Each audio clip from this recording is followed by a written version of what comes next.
Hello and a warm welcome to Nationwide on the network service of the NTA. I am Ifoma Ojinta. The federal government has commenced the distribution of agricultural inputs nationwide to support farmers boost agricultural activities amidst coronavirus pandemic. Minister of Agriculture and Rural Development, Muhammadu Sabo Nanunu, flagged off the distribution in Lokoja, Kogi State. Musa Baba Aliyu has the details. The rainy season is close to its peak across the country, a very crucial period to farmers. And at a time like this, farming inputs such as seeds and fertilizer are next most important. However, the social and economic challenges occasioned by the outbreak of coronavirus affect the prices of farming inputs as well as the budget and purchasing power of smallholder farmers. Due to all this lockdown here and there, at the end of the day, people cannot go to the farm. Dry season of farmers, they have no money. So many people run away because before you plant two muddles, you are going to 1,000. The palliative coming from government is to assist farmers with quality seeds and seedlings and boost agricultural activities amidst COVID-19. The minister takes the issue of food security and health of the population seriously.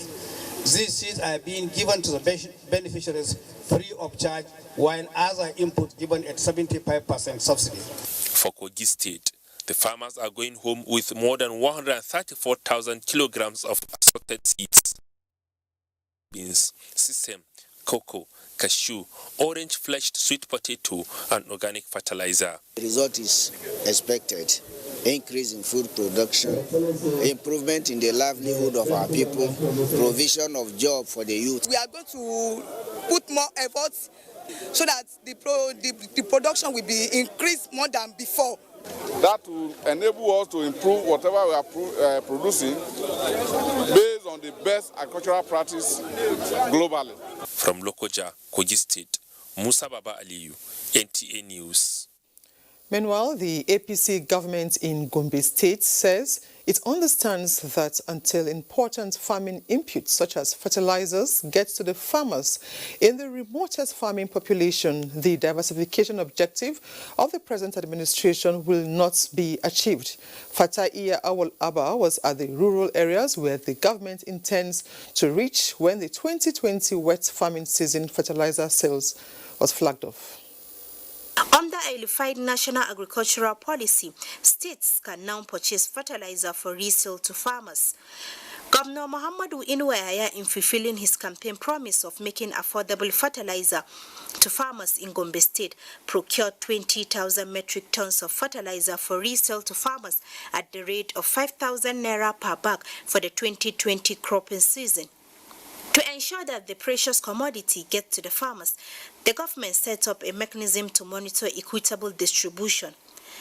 Each polling unit, we have 50 bags of NPK already delivered now, and we have 50 bags of urea to be delivered very soon. The new approach by Governor Inuwaya gives the farmers hope for sufficient food production. Fatia Awal Abba, NTA News.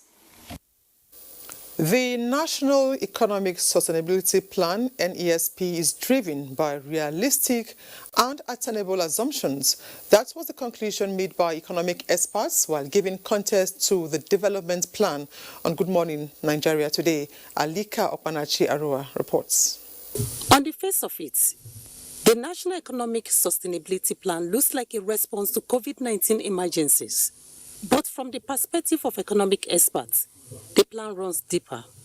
Giving context to the sustainability plan, development economist Professor Ken Ife described it as a handshake across all the sectors. If you look at what CBN is doing with Anchor Borrowers Program, you see that they have a new category of lending criteria where they are actually going out for 1 million hectares for different value chains, and it is 1 man, 1 hectare. That is the biggest way you can help this economy. From the point of view of Nii Akinsheju, an investment and financial analyst, the NESP is a brand that covers every strata of the society. But what makes the NESP more believable are the incentives and access to finance it provides for all Nigerians. In this sustainability plan, there are specific mention of increasing the rate of formalization in a way that business registration would be faster. And of course, we have seen that. The process of business registration is revolutionary in Nigeria. Responding to questions on the sources of obtaining the funds and concerns about possible infractions, Professor Ife hinted at availability of funds to finance the plan, as well as monitoring and evaluation mechanism to check its progress. In Abuja, Alika Okmanachi, Arua, NTA News. The Plateau State Governor, Simon Lalong, has visited the collapsed bridge which linked Wase and Langtang North with Taraba State. His visit coming in the wake of a heavy rain that cut the bridge from the middle. Governor Lalong said he had opened consultation with the Federal Ministry of Works for an immediate intervention. Priscilla Gurumnan reports. The bridge, which connects 4 local government areas of Kanam, Wase, Langtang North and Langtang South and neighboring Taraba State, is said to play a significant role, especially in the social and economic activities of the people. However, the collapse of the bridge a few days ago disconnected these communities from linking up with the rest of the state. I've seen the one for the federal roads in Wase Langtang, and I've told them what I intend to do. I'm also moving to Abuja immediately so that interventions can come in between Langtang and Wase. Federal Controller of Works in Plateau State, Usman Abubakar, said a team of experts from the ministry are being deployed to immediately commence work on the collapsed bridge. Emir of Wase, Mohammed Sambo Haruna, expressed joy at the concern demonstrated by the governor through the visit and called for urgent intervention for the people to go back to their normal lives. In Jos, Priscilla Grumnan, NTA News.